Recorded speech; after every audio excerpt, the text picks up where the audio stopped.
조선일보에 아주 오랜 동안 연재되었던 칼럼 가운데 이규태 코너라고 하는 글이 있습니다.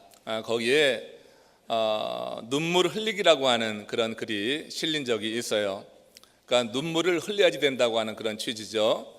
자, 이 글 가운데 그 전반적인 내용은 그런 겁니다. 우리 한국 사회의 그 정신적인 세계를 이제 붙잡고 있는 유교의 그 잘못된 가르침 7가지를 지적하는 거거든요. 근데 그 7가지 가르침 가운데 첫 번째가 군자는 슬퍼도 울지 않는다 하는 그런 가르침. 이 가르침이 이제 잘못된 가르침이다, 이렇게 이제 풀어나가는 것입니다. 우리 한국 사람들은 그런 유교의 가르침 때문인지 남성들인 경우에 꼭 울어야지 될 그 상황인데도 굳이 부득부득 울지 않으려고 입을 꽉 깨물고 견디는 것을 보게 됩니다. 여러분, 남자가 울지 않아야지 됩니까? 우는 남자 여러분 어떻게 생각하십니까? 눈물이 있는 남자가 정이 있는 남자예요. 정말 많이 울 수 있어야지 된다, 그런 취지로 그 글을 쓴 거거든요. 자, 그런데 이와 관련해서 조선 교회사라고 하는 책이 있습니다. 프랑스 선교사가 쓴 책인데 그 조선 교회사 2권 서설에 보면은 좀 기막힌 이야기가 하나 기록이 됩니다. 어떤 한 선비 아내가 죽은 거예요. 이 선비의 아내는 그 남편을 위해서 그야말로 그 뒷바라지를 위해서 밥 한번 제대로 먹지 못하고 정말 굶기를 발먹듯 하면서 뒤를 도왔습니다. 일하지 않는 남편을 위해서 그 가정의 가장이 돼서 일을 했어요. 자기를 위해서는 옷 한 벌 살 수가 없어서 겨울인데도 여름 옷을 입고 그렇게 지낼 수밖에 없는 그런 가난한 여인이 죽은 겁니다. 아내의 죽음을 접한 이 남편이 어떻겠어요? 그 마음이. 이제 돌아 앉아서 눈물을 몇 방울 흘린 겁니다. 근데 그 눈물 흘린 것으로 인해서 그 선비는 그 양반 사회에서 완전히 왕따를 당했다고 하는 그런 실화가 거기에 기록이 되어 있는 거예요. 아내가 죽었는데 울지 못하는 그런 사회, 그것을 제재하는 그런 사회적인 분위기, 이런 것이 여러분 그 조선시대의 모습이 되었다고 하는 것입니다. 저도 이제 어려서 여러분들도 그렇겠지만 특별히 우리 남자들, 우리 한국 남자들은 남자는 태어나서 딱 3번 운다, 이런 말을 들으면서 자랐어요. 언제 울죠? 태어날 때 울고, 부모가 돌아가셨을 때 울고, 나라를 잃었을 때 3번 운다고 하는 것. 그래서 우리 남자아이들이 밖에 나가서 놀다가 무슨 뭐 한 대 맞든지 어떤 일이 있어서 울고 들어오면 엄마들이 하는 얘기가 그랬어요. 이 사내 녀석이 울긴 왜 울어? 사내 녀석이 울긴 왜 울어? 이런 얘기를 들으면서 우리 고국의 남자아이들은 그 감정을 표출하지 못하는 그런 억압된 사회 속에서 자라왔다고 하는 것이죠. 여러분, 이렇게 감정 표현을 제도적으로 억압하는 사회는 건강한 사회라고 볼 수가 없고 그게 하나님의 뜻에 맞지도 않는다고 하는 것을 알 수가 있습니다. 마태복음 11장 16절 17절에 있는 말씀을 한번 같이 읽겠습니다. 이 시대를 무엇에 비교할꼬? 피리를 불어도 춤추지 않고 애곡하여도 가슴을 치지 아니하였다. 그러니까 예수님께서 그 시대의 그 모습을 이렇게 말씀한 건데, 아니 피리를 불어도 춤추지 않고 애곡하여도 울지 않는 그 시대의 모습입니다. 그러니까 바꿔 이야기하면은 예수님이 무슨 말씀을 하고 싶은 거예요? 기쁠 때 춤추고 그리고 애곡하는 것은 하나님의 뜻이라고 하는 거예요. 정말 하나님께서 기뻐하시는 것은 정말 애곡하는 것, 슬플 때 애곡해 보는 것, 눈물 흘리는 것. 여러분들 눈물 흘리는 것에 대해서 우리 여러분들의 남편이 좀 가끔 눈물 날 때 모른 척 해주시기 바랍니다. 무슨 남자가 저렇게 찌질이야, 이렇게 하지 말고 남자도 울 수가 있는 거예요. 여러분, 우리가 크리스천 신앙을 갖게 되면서 변하는 것 가운데 하나가 눈물이 좀 많아진다고 하는 거예요. 저는 어려서 잘 울지 않는 그런 아이였어요. 참 울지 않았습니다. 울면 지는 거예요. 어려서부터 저 그렇게 컸어요. 울면 진다 생각해서 웬만해서 정말 울지 않았습니다. 근데 여러분, 주님을 만나고 이후에 제가 이 과정을 지나가는 과정 속에서 가장 많이 변한 게 눈물이 많아진 거예요. 정말 눈물이 많아졌어요. 그럼에도 불구하고 제 집사람 앞에서는 울지 않아요. 웬만해서는 찌질이라고 하는 얘기 들을까 봐.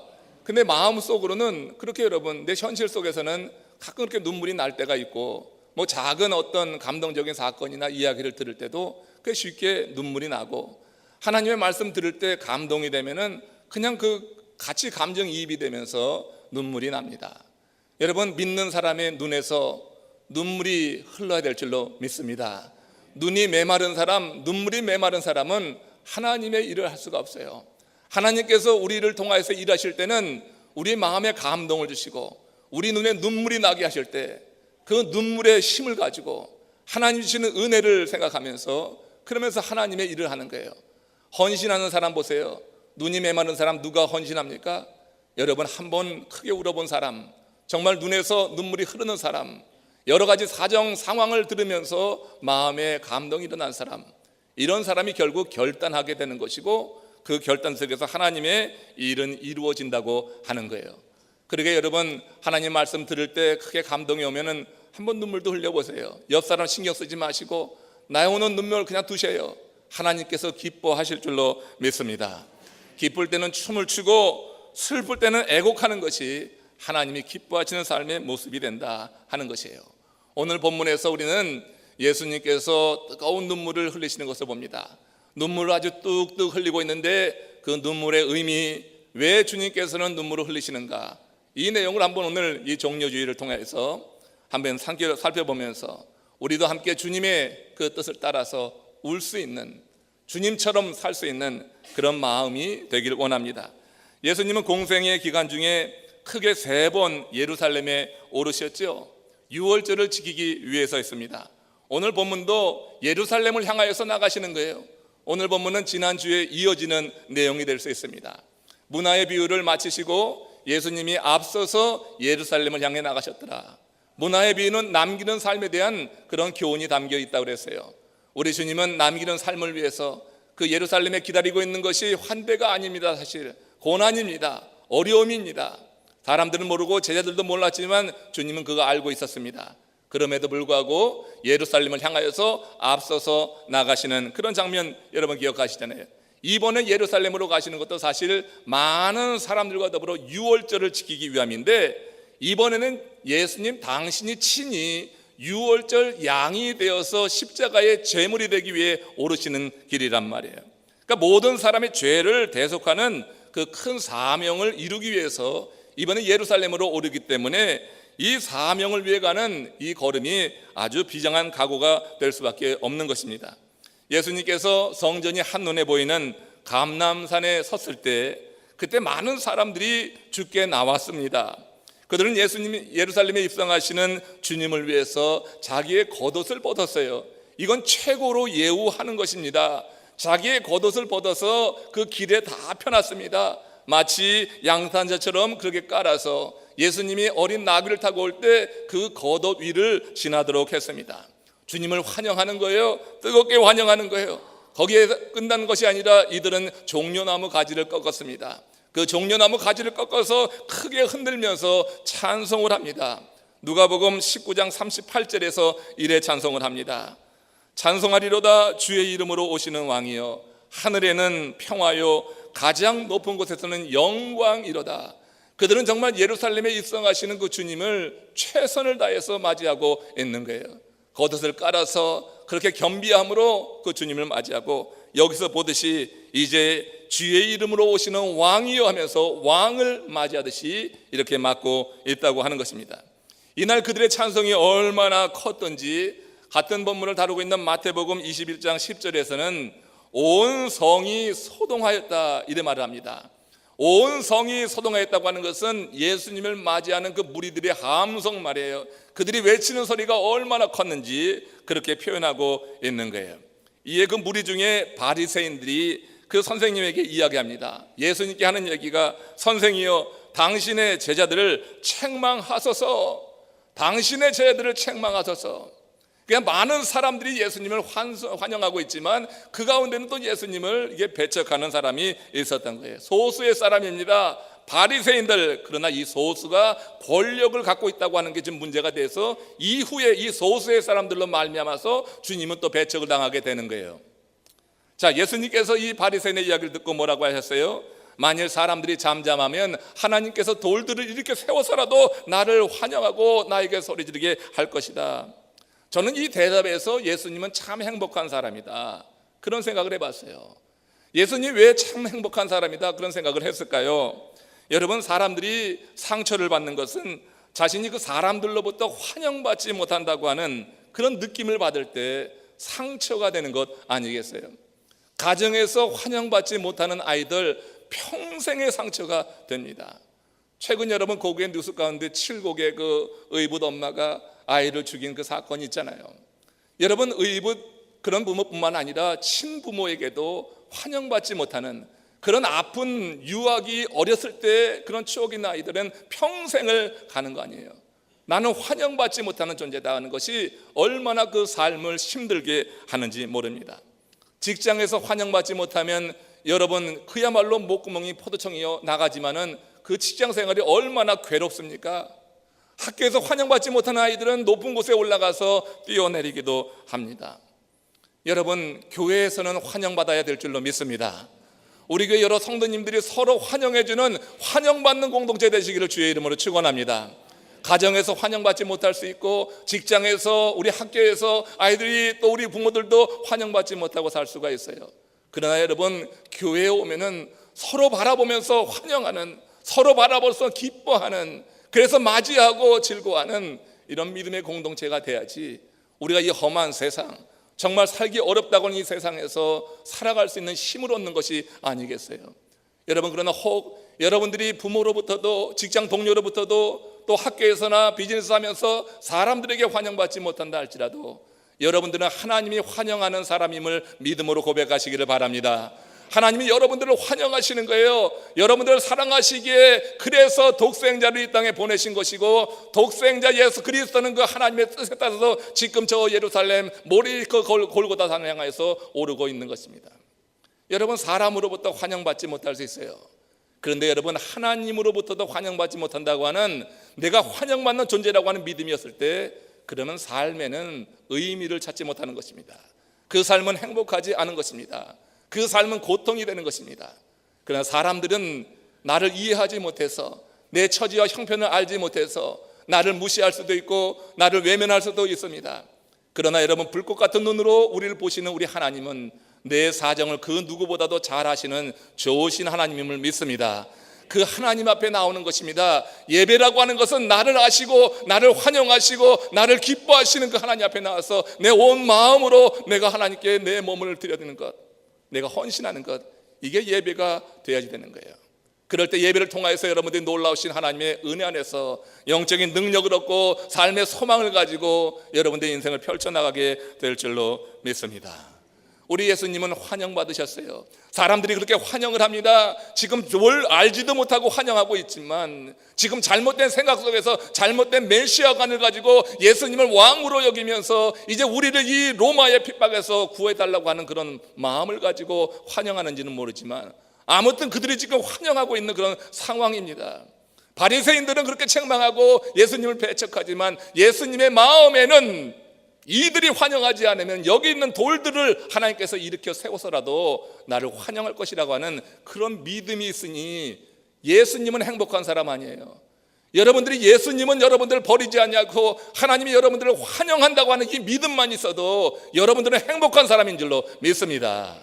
여러분, 슬퍼하지 마십시오. 우울해하지 마십시오. 여러분들의 믿음을 온전히 고백하고 주 앞에 설 때 하나님은 여러분들을 품으십니다. 여러분들을 얼마든지 환영하십니다. 여러분들을 위해서 독생자를 주시기까지 사랑하신 그 하나님이 행하지 못할 일이 어디 있느냐는 얘기예요.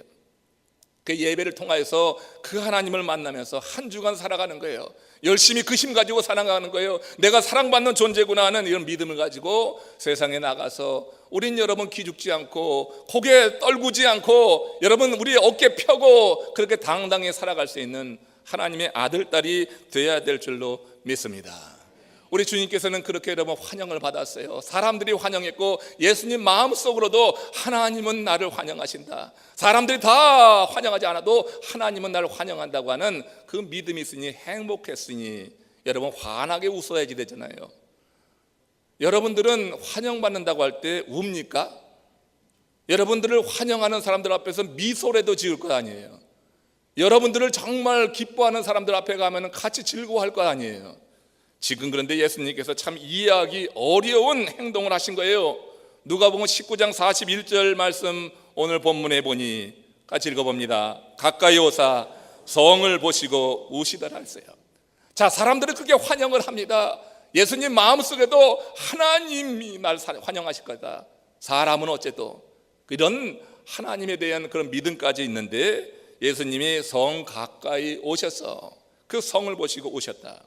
그때로 환호하는 인파의 찬송을 받으시던 예수님, 환하게 웃는 것이 아니라 눈물을 흘리고 있다고 하는 거예요. 이 눈물이 그냥 눈물이 아니라고 하는 것을 여러분 기억해야 됩니다. 이 눈물을 흘리더라 우시더라 할 때 사용된 단어는 에콜라우젠이라고 하는 거예요. 이 에콜라우젠이라고 하는 것은 비극적인 죽음을 보았을 때 깊은 슬픔에 빠져서 우는 그런 애통을 말합니다. 단순히 눈물 흘리는 것이 아니라 깊은 슬픔에 빠져서 사랑하는 이를 잃었을 때 마치 흘리는 눈물처럼 그렇게 애통하는 그런 눈물이 바로 이 에콜라우젠이라고 하는 거예요. 여러분, 예수님의 이런 갑작스러운 행동을 여러분들은 이해할 수가 있겠습니까? 사람들의 환호에 기뻐함이 오셨다면 이해할 수 있어요. 사람은 기뻐도 우니까, 기뻐도 눈물이 나더라고. 기뻐도 우니까 정말 환영하는 사람 보고 기뻐서 오셨다면 이해가 되는데, 그 환호하는 사람들이 있는데 마음속으로는 하나님이 환영한다고 하는 믿음이 있는데, 그런데 예수님이 지금 큰 슬픔에 빠져서 눈물 흘리고 계신 거예요. 그렇다면 예수님이 흘리는 그 눈물에 어떤 특별한 의미가 있는 것이 아닌가? 왜 예수님은 그렇게 슬피 울고 있는 것인가? 사람들이 눈물을 흘릴 때 그 가치는요, 상황에 따라 다 다를 수 있는 것입니다. 사랑하는 이 아들을 잃고 우는 그 엄미의 울음은 정말 보기가 어렵습니다. 사랑하는 이를 잃고 슬퍼서 울 때 그 울음의 가치와 의미, 모함을 당해서 억울하고 분해서 울 때 그 눈물의 의미와 가치 다릅니다. 어려운 시험을 통과한 이후에 감격해서 새로운 직장을 갖고 우는 그 눈물 다릅니다. 같은 눈물이라도 어떤 상황에서 흘리는 눈물이냐에 따라서 그 의미와 가치는 아주 천양지차가 나고 있는 거예요. 또 우는 사람이 누구냐에 따라서 그 의미와 가치가 달라집니다. 어린아이가 저 토이스 아러스 같은 데 가가지고 거기 장난감 하나 손에 쥐고 이거 사달라고 그냥 악을 쓰면서 흘리는 그 눈물하고, 중년의 남자가 삶의 무게에 지쳐서 남 모르게 아내도 모르게 돌아앉아서 흘리는 그 눈물의 가치가 어떻게 같겠어요? 그 눈물의 가치가 틀린 거예요. 누가 눈물 흘리느냐, 누가 우느냐에 따라서 그 가치는 다른 거예요. 우리 예수님이 흘리신 눈물은 얼마나 의미가 크겠어요. 수다한 무리가 종려나무를 흔들면서 환호하는데, 다윗의 자손이라 찬양하는데 예수님은 우시고 계시는 거예요. 왜 예수님은 우시는가? 그 중년의 남자가 자기를 위해서가 아니라 지금 뭐 때문인지 울고 계시는 거예요. 예수님은 왜 우셨는가? 우리가 한번 추측해 볼 수 있는 것입니다. 상상력을 가지고 우리가 성경을 읽다 보면 이런 생각을 할 수 있어요. 예수님은 지금 이 많은 무리들이 자신을 환영하고 있지만, 소리를 지르면서 예수님을 왕이라고 하며 맞이하고 있지만, 이제 잠시 후면 저들이 나를 배신할 것이다, 신적인 능력으로 그걸 아셔서 우셨을 수 있겠습니다. 한번 상상해 보는 것입니다. 실제로 이렇게 환영하던 그 무리들이 닷새 후에 완전히 돌변하지 않습니까? 닷새 후에 완전히 돌변해서 예수님을 환영하던 그 손을 가지고 예수님을 향해서 손가락질 하면서 십자가에 달라고 그렇게 요청하는 것을 듣게 됩니다. 당시 6월절이 되면은 죄인을 사면하는 전통이 있었습니다. 예수님을 신문하던 빌라도 총독이 예수님께 죄가 없는 것을 알았어요. 그래서 예수님을 방면하라고 그랬습니다. 풀어주려고 했습니다. 그때 그 종교 지도자들, 대제사장하고 장로들이 강하게 반대하는 것입니다. 그들은 자신들만 반대하는 것이 아니라 그때 예수님께 종려나무 흔들면서 예수님을 환호하고 환영하는 사람들을 선동하기 시작했습니다. 그들을 선동해서 그들로 하여금 예수님을 십자가에 못 박게 해달라고 요청하게 했어요. 그 많은 무리들이 예수님을 환영하다가 이 대제사장 또 장로 그룹의 그런 충동질에 넘어가서 그만 그 같은 입으로 예수님을 저주하는 겁니다. 바라바를 놓으시오, 십자가에 예수를 못 박으시오. 예수님을 십자가에 못 박으라고 예수님을 완전히 배반한 그런 모습을 보이고 있는 거예요. 여러분, 오래된 일이 아닙니다. 며칠 상간에 그렇게 바뀝니다. 옷을 깔아놓고 종려나무까지 꺾어서 환영하던 그 무리가 이제는 예수님을 그렇게 철저히 배신한 거예요. 사람이 다 이런 거예요. 사람은 다 이기적이에요. 사람을 여러분 의지하다가 이런 꼴 당하기 꼭 싶은 것입니다. 우리가 여러분 하나님 앞에 서서 하나님이 베푸시는 은혜만을 사모하시기를 바랍니다. 사람은 섬기는 대상이 되어야지 된다고 했어요. 내가 사랑하는 대상이 되어야지 돼요. 사람이 의지의 대상이 되면 그것으로 인해서 망하게 됩니다. 여러분, 우리 주님께서 이 무리들을 의지했다고 하면 지금 망하고 말았을 것입니다. 완전히 배반한 그렇게 간사한 저들을 보고 주님께서 너무나 속이 상해서 그 배신할 것을 아시고 슬피 우셨을까? 이런 질문 한번 던져볼 때 저는 아니라고 대답을 하겠습니다. 만약 인간의 배신 때문에 예수님이 그렇게 에클라우젠 그냥 우는 게 아니에요. 이거는 엉엉 우는 거예요. 소리 내서 엉엉 우는 것이고 눈에서 뜨거운 눈물이 뚝뚝 떨어지면서 우는 거예요. 그냥 울음이 아니란 얘기예요. 사람의 배신 때문에 예수님이 우셨다고 하면 예수님은 제자들과 함께 했던 그 만찬의 자리에서 크게 우셨어야 돼요. 예수님은 그 만찬의 자리에서 함께 했던 12제자 가운데 가룟 유다가 당신을 배신할 거라고 하는 사실을 아셨습니다. 분명히 아셨습니다. 그렇기 때문에 배신 때문에 우셨다고 하면 그때 더 크게 우셨어야지 된다 생각해요. 사람들은 여러분 일반적으로 개인적인 깊은 관계가 없었던 무리가 배신하는 것은 견딥니다. 저는 여러분 무리가 배신할 때는 견딜 수 있습니다. 그러나 내 삶을 나누고 마음을 나누고 내가 깊이 위에서 생각했던 그 한 사람이 나를 배신할 때는 견딜 수가 없는 거예요. 여러분, 여러분들이 저를 다 배신해도 견딜 수 있습니다. 제 와이프가 배신하면 못 견딥니다. 여러분, 그런 겁니다. 많은 사람들, 그냥 무리 군중이 어떻게 하는 것은 우리가 어떻게든 견뎌낼 수 있어요. 나랑 삶을 같이 나누고 가장 친밀하게 내에 대해서 모든 것을 아는 가장 가까이 있는 그 사람이 배신할 때 이건 견딜 수가 없는 거예요. 우리 주님께서 그 많은 사람들이 환호합니다. 환호하는데 그 사람들이 배신할 것을 아셨어요. 물론 그렇지만 배신한 것을 아셨기 때문에 우셨다고 하면 다시 말씀드리지만 최후 만찬 자리에서 더 통곡하며 우셔야 됐을 거예요. 그 가룟 유다를 위해서 함께 다닌 시간이 얼마나 되는데 그에게 어떤 마음을 주었는데 그가 자신을 배신한단 말이에요. 그러니 그때 우는 것이 배신 때문에 울었다고 하면 그때 우는 것이 옳다 하는 것이에요.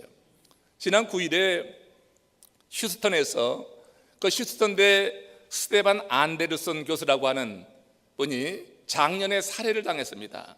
한 여자에 의해서 살해를 당했는데 그 여자가 재판을 받아서 종신형 평결을 받을 것이라는 그런 이제 예고가 나왔어요. 그 여자는 누구냐면은 이 스테반 교수의 연인이었습니다. 그런데 지난해 6월에 그 스테반 교수가 무슨 일인지 모르지만은 그 연인과 결별을 통보했던 것 같아요. 그러니까 이 여자가 이 남자가 자기를 떠날 것이라 하는 생각에 충격을 받아서 그랬는지 거기서 이제 다툼이 이뤄진 거예요. 그러다가 이 남자가 어떻게 쓰러졌는데 그 쓰러진 남자에게 이제 가격을 해서 그 남자를 죽인 것입니다. 근데 그를 죽일 때 그가 사용한 도구가 참 기가 막혀요. 그것은 그 스테반 교수가 그 여자에게 선물한 구두입니다. 이 구두가 스틸레토 하일이라고 해서 높이가 14cm가 되고 그리고 끝이 아주 철로 돼서 뾰족해. 그걸 1,500불을 주고 선물을 했다고 하는데 그 선물 받은 그 스틸레토 이 하일을 가지고 그 남자의 얼굴을 수십 차례 내리 찍어서 죽었다고 하는 그 사건, 여기에 대한 평결이 나오고 있어요. 여러분, 왜 그랬을까? 사랑하는 연인으로부터 버림받을 때 사람은 상처를 받고 이렇게 상상치 못하는 일을 벌이기도 하는 것입니다. 배신감에 그랬다고 할 수 있죠. 그러나 사랑한 건 아닌 것 같아요. 진정 사랑했다고 하면 그렇게 해서는 안 되지. 근데 배신감에 우리가 치를 떨 때 사람들은 이성적인 판단을 하지 못하고 비이성적인 행동을 해서 그와 같은 일도 벌인다 하는 것입니다. 여러분, 예수님도 3년간 함께 하면서 하늘의 진리를 가르쳤고 사랑을 베풀었던 그 가룟 유다가 말이에요, 배신할 거라고 하는 것을 뻔히 알고 있었어요.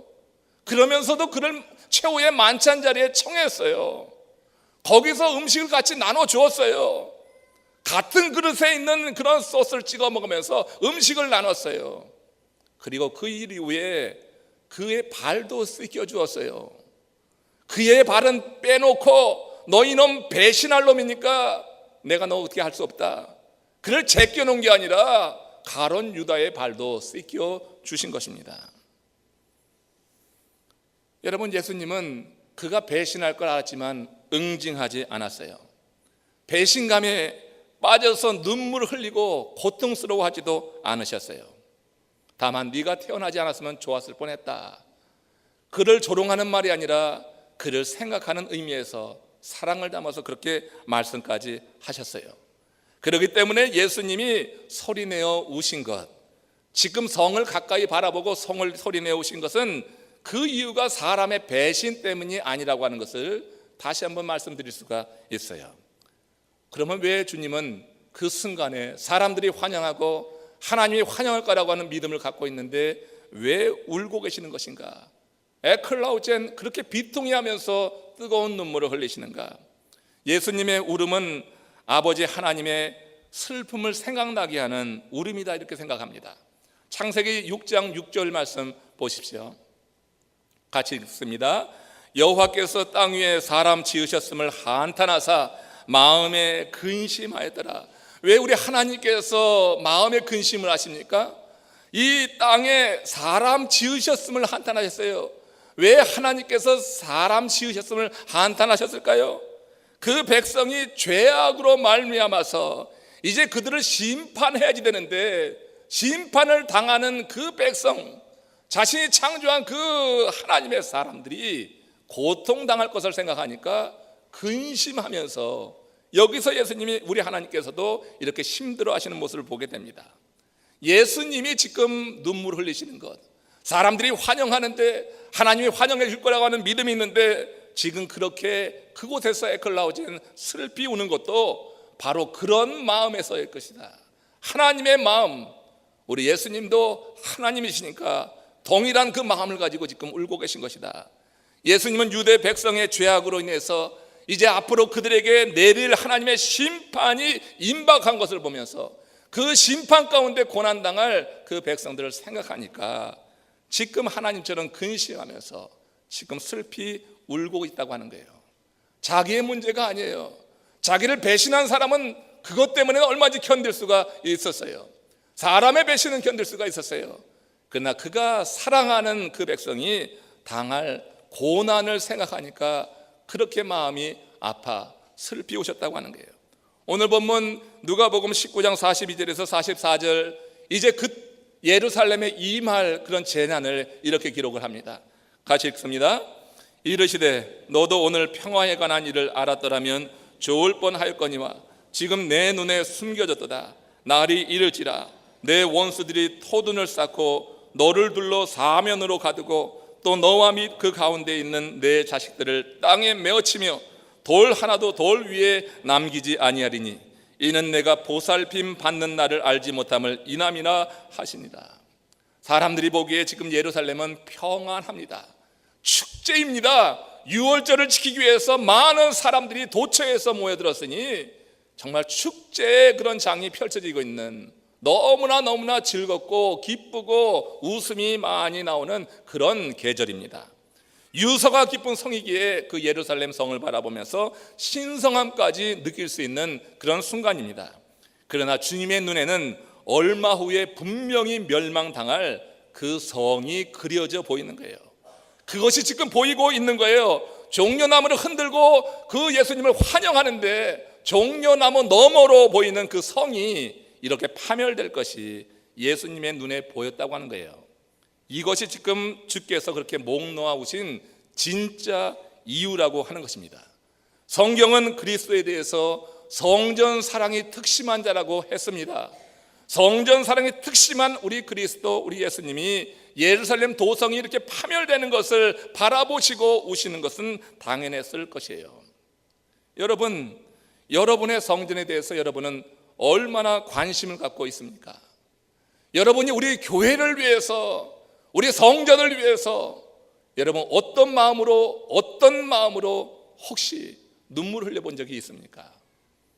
예수님께서는 성전 사랑이 특심한 그 마음을 가지고 그 예루살렘 도성이 무너지는 그런 현실을 미리 내다보면서 사람들은 환영하지만 환영받는 것에 자족하고 그냥 그것을 만족하는 게 아니라 장차 이루어질 그 예루살렘 성의 멸망을 보면서 그 멸망 가운데 당할 그 백성의 고난을 지금 같은 마음으로 품고 슬피 울고 있다고 하는 거예요. 여러분, 우리 교회를 더 깊이 사랑하시기를 주의 이름으로 축원합니다. 하나님의 교회를 더욱더 사랑하시기를 축원합니다. 여러분, 우리 교회를 위해서 많은 기도하시기를 바랍니다. 우리 교회 일원으로 주일 예배만 때우는 것을 끝내지 말자고 하는 것입니다. 여러분, 교회를 위해서 여러분들이 할 수 있는 최선의 일을 한번 감당해 보십시오. 교회를 위해서 기도해 보십시오.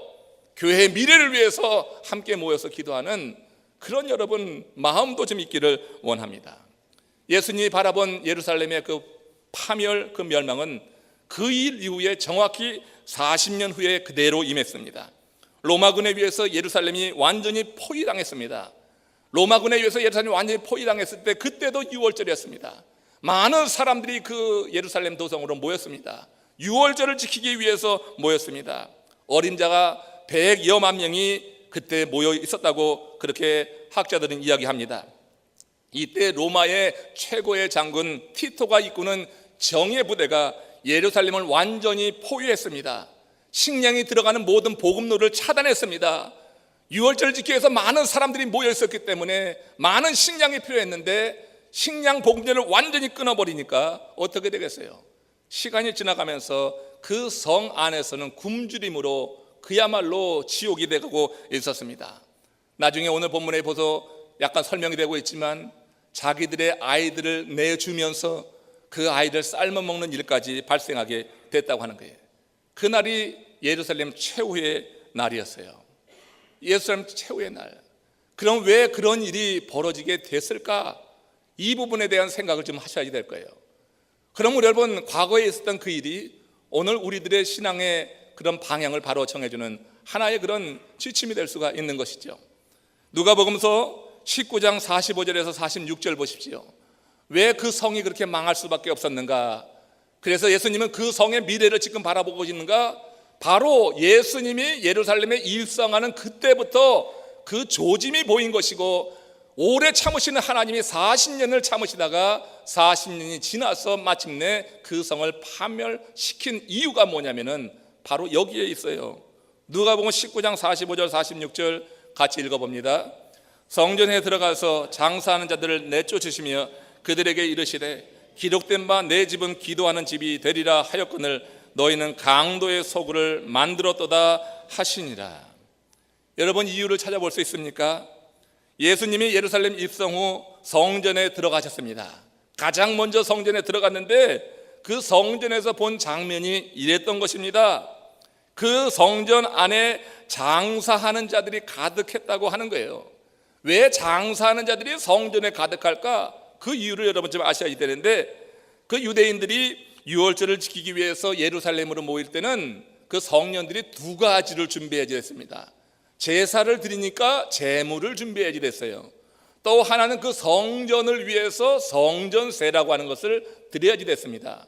이 두 가지를 반드시 갖고 와야지 됐어요. 그러니까 성전에 오는 자들은 그걸 항상 준비해서 왔습니다. 초기에 사람들은 집에서 잘 키운, 정성스럽게 키운 그 짐승을 가지고 왔어요. 설을 갖고 오는 사람도 있었고, 또 염소, 비둘기 뭐 이런 짐승을 갖고 왔어요. 가정 형편에 따라서, 그 율법에 따라서 그렇게 제물을 준비해 왔습니다. 그런데 시간이 지나면서 오는 과정 속에 그 짐승들이 해를 입기도 하고 또 상하기도 하고 하는 그런 과정이 물론 있었어요. 그 사람들이 집에서 잘 키운 것을 가지고 오지 않고 나중에는 성전 가까이 와서 이 짐승을 파는 자들에게 재물을 구입하는 일이 발생했단 말이에요. 그래서 처음에는 마을 어귀에 예루살렘 성 입구에 이 장사치들이 잘 진을 치고 있어서 그 이제 순례자들에게 재물을 팔았는데, 이게 시간이 가면서 마을 어귀에 있었던 장사치들이 성전 입구까지 들어오게 되는 것입니다. 성전 입구까지 들어오더니 마침내는 성전 문을 열고 성전 안에 들어와 있는 거예요. 이런 일이 발생하게 된 거예요. 편리함 때문에, 그 예배하는 자의 편리함과 장사치들의 어떤 그런 이익과 그리고 그 장사치들 뒤를 봐주면서 거기서 물질을 얻었던 제사장 그룹의 타락이 결국은 성전 안에서 장사 시장터가 되게 하는 그런 결과를 맞이하게 됐다고 하는 거예요. 하나님의 성전이 어떤 곳인데, 만민이 기도하는 곳인데, 이 성전 안에서 말이에요, 이 성전 안에서 그런 일들이 벌어지는 이런 정말 보기 어려운 장면이 펼쳐지게 된 것이에요. 이에 대해서 주님께서 분노하셔서 요한복음에 보면은 성전을 정화하는 그런 장면이 나오지 않아요? 여러분, 유대인들은 제물과 함께 또한 세겔이라고 하는 것을 바쳐야 됐어요. 그거는 세겔이라고 하는 것은 유대인들의 화폐를 말합니다. 그들은 성전에 바치는 그 성전세는 이방의 돈으로 바쳐서는 안 된다. 세겔만이 정결하다 해서 그들이 일상생활에서는 로마의 화폐를 사용했지만, 그러나 성전세를 드릴 때는 꼭 바꾸어서 세겔로 드리게 되었어요. 이 돈을 바꾸어주는 환정상도 그때 바로 그 성전 안에 들어와서 거기서 호객 행위를 하고 있었다고 하는 것입니다. 그들은 이렇게 하나님께 드리는 그 예배에 이제 그 정말 하나님이 받으시고 기뻐하시는 내용은 오간데가 없어지고 하나의 형식만 남게 된 거예요. 먼 거리 와서 제물을 그래 드려요. 제물을 드려야지 돼요. 그렇지만 믿음이 없이 감사가 없이 드리는 그 제물이 과연 하나님이 기뻐 받으실 예물이 될 것인가? 여러분, 우리 하나님께서 지정하신 예물 드려야지 됩니다. 하나님께서 지정하신 예물을 먼저 드리시길 바랍니다. 내가 지정한 것 가지고 하지 말고 하나님이 지정하신 것 드리고 여러분들 지정하는 데지그네이션 헌금할 수 있습니다. 하나님이 우리에게 지정하신 것이 있어요. 그러니 여러분 드릴 수 있습니다. 그렇지만 거기에 진정이 내 마음이 담겨지지 않는다고 하면은 그 재물이 오히려 내게 화가 될 수도 있다고 하는 거예요. 세겔로 드려야지 됐기 때문에 그들이 돈을 바꿔가지고 로마 그 화폐를 바꿔서 세겔로 드리는 것까지 좋은데, 그런 과정 속에서 재물을 사고 환전하는 이런 과정 속에서 그들이 본질을 잊어버렸어요. 무엇이 먼저 될지 그걸 잊어버리고 그냥 그들은 형식만 남아서 그냥 드리는 거예요. 그리고 그 예배를 통해서 제사를 통해서 얻는 감동이 없는 그런 일을 반복하고 있었다고 하는 거예요. 예수님이 예루살렘에 들어갔을 때 그런 모습이 벌써 만연해 있었고, 그럼에도 불구하고 예수님은 하나님은 심판을 미루어 두셨다가 40년이 지나고 나서야 티토 장군을 보내셔서 그 예루살렘 성의 완전한 파멸, 최후의 날을 맞이하게 했다고 하는 것을 여러분 우리가 기억하게 됩니다. 하나님과의 관계가 무너진 상태에서 올리는 제사, 그거 여러분 내치는 겁니다.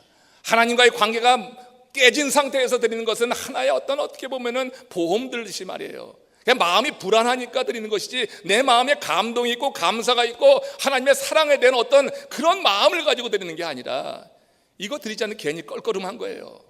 안 드리자니 껄끄름하고 드리자니 뭐 그냥 마음은 안 가고, 이런 상태에서 그냥 올리는 그 예배에 대해서 하나님은 참 역겨워하신다고 하는 거예요. 영적 간격은 없고 형식만 있는 예배는 예배자 자신이 먼저 곤욕스러워요. 감동이 없이 드리는 예배는 예배하는 내 자신이 먼저 괴로운 거예요. 그런데 그 예배를 받는 하나님의 입장에서는 그야말로 역겨운 것이 될 수 있다고 하는 것입니다. 여러분, 예배를 드릴 때마다 기대하는 마음으로 오십니까? 매 주일 여러분들이 이 성소에 올라오실 때 주의 말씀이 오늘 내게 어떻게 들려주실 것인가, 주께서 내게 오늘 뭐라고 말씀하시는가 하는 그런 기대감을 가지고 올라오시기를 축원합니다. 이를 위해서 기도하고 올라오시길 바랍니다. 생활 속에서 먼저 여러분들 삶을 정결케 하시고, 그리고 여러분 사모하는 마음 가지고 올라와서 드려야지 이 예배가 가치가 있죠. 이 귀한 시간 여러분 나가서 일하면은 그 1급 시급 받을 수 있잖아요. 문 닫고 여러분 나오시는데 많은 손해보는 거 아닙니까? 여러분들이 이렇게 예배 자리에 나와서 하나님 베푸시는 은혜를 누리지 않으면 너무너무 여러분 우리가 헛된 일 하는 거 아니겠어요? 예배하는 여러분들이 하나님이 받으실 만한 예배를 올리시기를 축원합니다. 감동이 없는 예배, 기대가 없는 예배, 하나님께서 내친다고 하는 것을 알아야 돼요. 제물을 드려보지만, 환전해서 바꿔보지만, 그렇지만 하나님께서 기뻐하지 않는 것이 될 수 있는 거예요. 하나님이 지정하신 것, 하나님이 기뻐하시는 예물 드리십시오. 그러나 그 예물에 진정성이 담겨 있고 여러분들이 마음이 함께 올려질 때 그 예물을 통하여서 하나님은 큰 영광을 받으시고 여러분들의 삶은 더욱더 하나님과 긴밀한 관계에 있는 거예요. 억지로 드릴 때 그게 아닙니다. 감사함으로 드릴 때 긴밀한 관계가 되는 것입니다. 우리 하나님이 지정하신 것은 그런 의미에서예요. 하나님이 다른 우상 신들처럼 말이에요, 무슨 대접을 받아서 기뻐하시기 위해 그게 아니란 말이에요. 하나님과의 깊은 관계, 긴밀한 관계를 위해서 우리 하나님 명령하시는 그 명령에 순종해 나갈 수 있어야지 될 거예요. 그리고 그 예배를 통하여서 그렇게 하나님 받으시는 예배가 될 때 함께 예배하는 그 믿음의 공동체가 결속하게 되는 거예요. 거기서 여러분 재물 싸게 살려고 거기서 거래가 이루어지고 얼마나 시장통 같으니 거기서 성도들이 마음이 하나 되겠어요. 그런 거 다 없이 하나님을 집중적으로 예배하는 그 자리에서 성도들은 하나 될 수 있는데 그 하나 될 수 있는 기회를 그들은 육신의 생각, 정욕 때문에 놓치고 있는 것이고 결국에 가서는 하나님의 심판 가운데 놓이게 되었다고 하는 것입니다. 어떤 사람이 정신병원에 갔습니다. 그 안에 매우 건장하고 심술해 보이는 1000명의 정신병자들이 있어요. 그런데 이상한 것이 그 사람들을 지키는, 관리하는 사람이 단 5명밖에 안 되는 거예요. 그래서 의구심을 갖고 물었답니다. 어떻게 이 5명을 가지고 1000여 명의 사람들을 관리할 수 있습니까? 그때 그 관리인이 하는 얘기가 그런 겁니다. 걱정할 것 없습니다. 저들은 결코 협력할 줄 모르는 사람들입니다. 1000명이 힘을 합치면 문제가 되지만 1000명이 각각 따로 노니 걱정할 일이 없습니다. 그건 마치 5명의 관리인이 1명의 환자를 관리하는 것 같으니 문제될 것 없습니다. 그랬어요. 여러분, 사람이 많이 모이는 게 중요한 것이 아닙니다. 여러분이 주 안에서 같은 은혜를 나누면서 믿음의 대상 안에서 하나로 뭉쳐지고 뜻을 같이 하게 될 때 우리 교회는 정말 놀라운 하나님의 일을 할 줄로 믿습니다. 그러나 사람이 욕심, 정욕, 탐욕에 빠져가지고 갈갈이 찢겨지고 한다고 하면 하나님의 일은 이루어질 수가 없어요. 나누는 일을 하는 사람은 하나님의 심판을 받게 됩니다. 마음을 나누는 일을 하면은 옳지 않은 일입니다. 하나님께서는 하나 되게 하기 위해서 당신을 희생하셨습니다. 이 일을 위해 행하시는 그 주님의 뜻을 따라서 우리 믿음의 공동체가 연합을 이루게 될 때, 그럴 때 하나님이 기뻐하시는 더 큰 일들을 우리는 분명히 이루게 될 줄로 믿습니다. 하나님은 지금 묵은 땅을 뒤엎듯이 그 성을 뒤집어 놓기로 작정하셨는데, 그게 뭐냐면은 예배의 하나님 중심이 아니고 인간 중심이 되어버리고 그 모든 유대인들이 마음이 하나하나 다 갈라지고 있는 이 상황 속에서 하나님께서 심판하시기로 작정하셨다 하는 것입니다. 그날 예수님께서 나귀 타고 입성하시는 그날에 사람들은 전혀 그걸 보지 못했습니다. 제자들도 알지 못했습니다. 그러나 예수님은 환호하는 그 사람들 뒤에 펼쳐져 있는 예루살렘 성을 보시면서 하나님께서 심판하실 것이 눈에 들어오는 거예요. 급속히 쇠속화되어 버린 그 성이 파괴되어서 처참한 종말을 맞이할 것이라고 하는 것이 그 눈에 보였다고 하는 것입니다. 돌 위에 돌 하나 남음이 없이 완전히 무너져 내리는 그 장면이 너무너무 뚜렷하게 보이고 있는 거예요. 그 장면을 보는 주님의 마음이 무너져 내리는 것입니다. 그래서 에클라우젠, 슬피 우셨다고 하는 거예요. 그 백성이 당할 고통 생각하면서. 여러분, 타인의 고난과 아픔에 동참하는 것 주님께서 기뻐하시는 일입니다. 주님은 그렇게 백성들이 어려움을 당하는 것을 아시고 그렇게 함께 슬퍼하면서 그렇게 우셨다고 하는 거예요.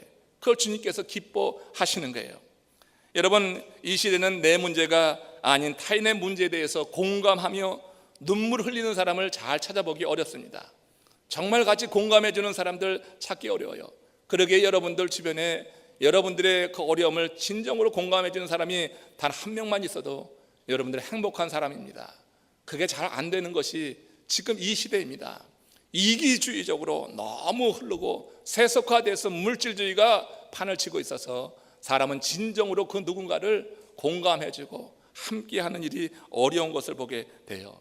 그래서 누군가를 위해서 그렇게 헌신하고 같이 공감해 준다고 하면 그 사람은 하나님이 정말 기뻐하시는 사람이고, 믿음의 우리들은 정말 우리 믿음의 형제들을 바라볼 때 그런 마음으로 서로 대하기를, 그것이 삶의 목적이 되기를 원합니다.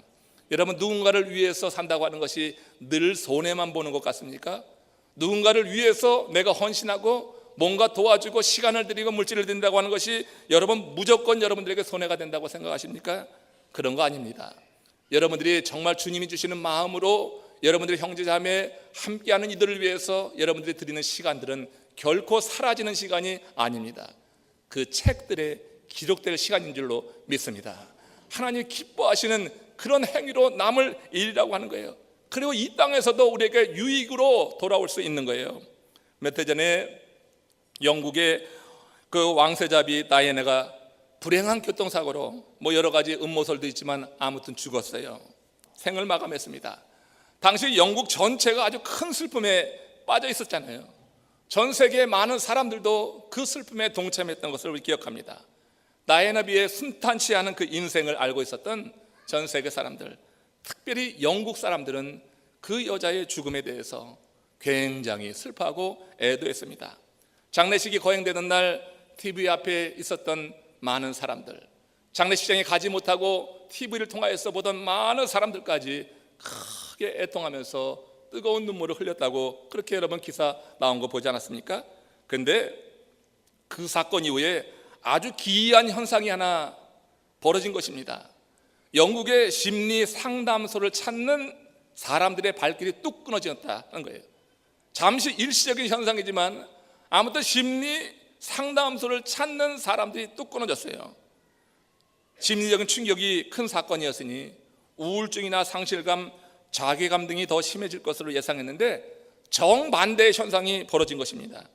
다이애나의 죽음으로 인해서 그 많은 사람들이 흘린 그 뜨거운 눈물이 답이었다고 하는 거예요.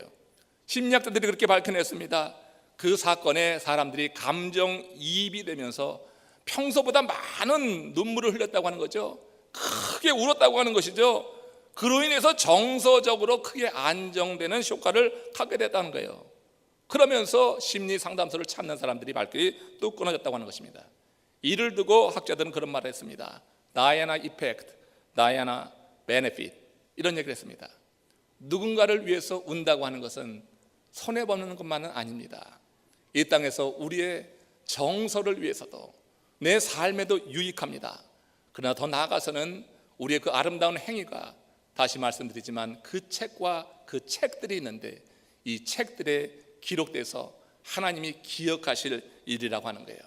그래서 성경은 말합니다. 슬퍼하는 자들과 함께 슬퍼하라. 주님께서는 지금 앞으로 닥칠 그 일을 보면서 그들이 크게 슬퍼하게 될 것인데 미리 당겨서 그 미래를 보시고 지금 슬퍼하시면서 에클라우젠, 그렇게 깊은 그런 애도를 가지고 눈물 흘리고 계시다고 하는 거예요. 주께서 보실 때 가난한 사람은 소유가 적은 사람이 아니라 나눔이 적은 사람이라 했습니다. 주께서 보실 때 반면에 부자는 소유가 많은 사람이 아니라 나눔이 많은 사람이라고 했습니다. 사랑하는 이들의 아픔을 보며 눈물로 공감하고 아픔을 나누는 것보다 더 큰 나눔은 없을 것이다. 우리 주님께서는 하나님의 그 뜻에 따라서 이 땅에 오셔서 가장 큰 나눔을 하신 거예요. 가장 큰 나눔이죠. 많은 사람들이 당할 고난, 그 아픔, 고통 생각하셔서 주님께서 십자가를 향하여 나아가시고 있는 것입니다. 그런 사람이 하나님 앞에서 진정으로 부자라 할 수 있을 것입니다. 이런 의미에서 저는 우리 교회 여러 성도님들이 진정으로 부자 되시기를 축원합니다. 세상적으로만 부자 되지 마시고 세상적으로 부자 되는 것을 꿈꾼다고 하면은 진정으로 부자 되는 것을 위해서 세상적으로 부자가 되십시오. 웨슬리 목사님이 말씀하신 것처럼 최선을 다해서 버십시오. 그리고 최선을 다해서 사용하십시오. 그러면 하나님이 기뻐하실 그와 같은 아름다운 삶, 정말 하나님의 이 은혜에 동참하는 그런 복된 삶이 되실 줄로 믿습니다.